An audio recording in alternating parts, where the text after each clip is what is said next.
NASA sharing its plans when it comes to potential buildings on the moon. They won't be made of concrete and bricks, but rather mushrooms. The space agency says it cost $1 million to transport just a pound of material to the moon. I mean, I believe it, right? I mean, it's going on a rocket. Yeah. So they're going light and trying a new method of using fungal spores and algae to grow structures.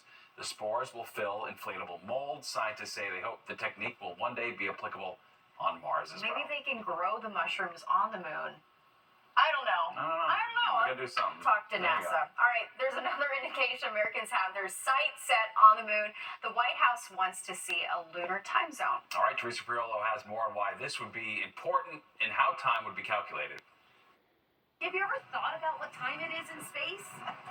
No. I don't care. What about you? Do you care? No. With the list of problems we're facing on planet Earth, the official time on the moon is probably not something that you've ever thought about. But that's because you don't work for NASA. I think a time zone on the moon is, it's like, what would the purpose of that serve? NASA is creating a coordinated lunar time, a uniform time zone that helps streamline all future lunar missions and gets the roaming robots and eventually astronauts on the same clock. Based on theories of relativity that I kind of understand, gravity makes time slow down or makes time act differently. And so if we were to just have two separate clocks, one on the moon and one on Earth, they would actually be like a 0.56 milliseconds off every day. And over time, that would really add up. According to experts, for someone traveling at the speed of light, 56 microseconds is enough to travel the distance of 168 football fields. That's a big gulf when you're trying to bring an astronaut home. We need to figure out how to live and work on the moon so that we can figure out how to get to the asteroids, which have those rare earth metals, which will allow us to stop industrializing Earth. NASA plans on sinking weighted average atomic clocks on the moon to achieve LTC. They're doing too much now. I feel like that's way too much.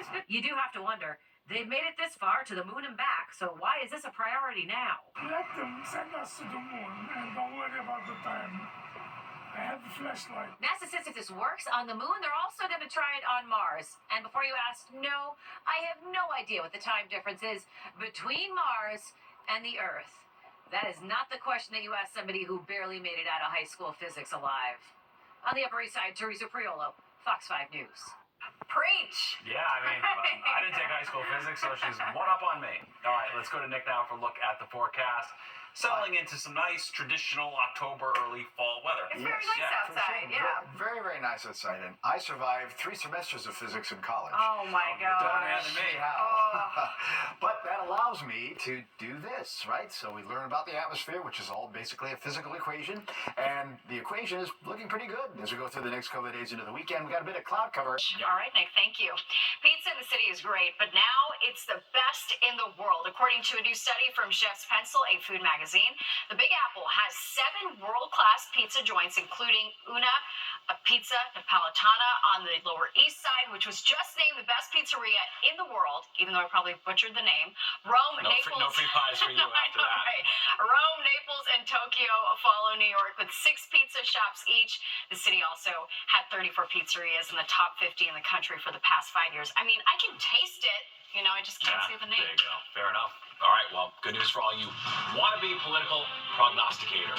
A court ruling that just paved the way for betting on the outcome of some of the most hotly contested races.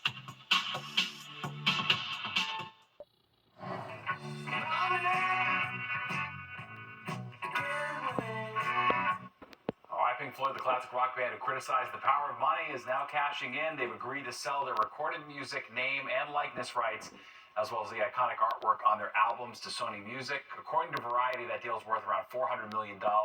It does not include songwriting rights, which continue to belong to the individual songwriters.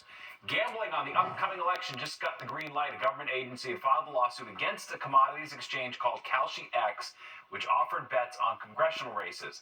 The agency said betting would cast doubt on the integrity of elections. An appeals court disagreed, though. Right now, Kalshi X only takes bets on congressional races, but is considering offering points on the presidential election as well. And there's more of the 10 o'clock news straight ahead. All right, first, so here's a look at what you can expect tomorrow on the Roads and Rails.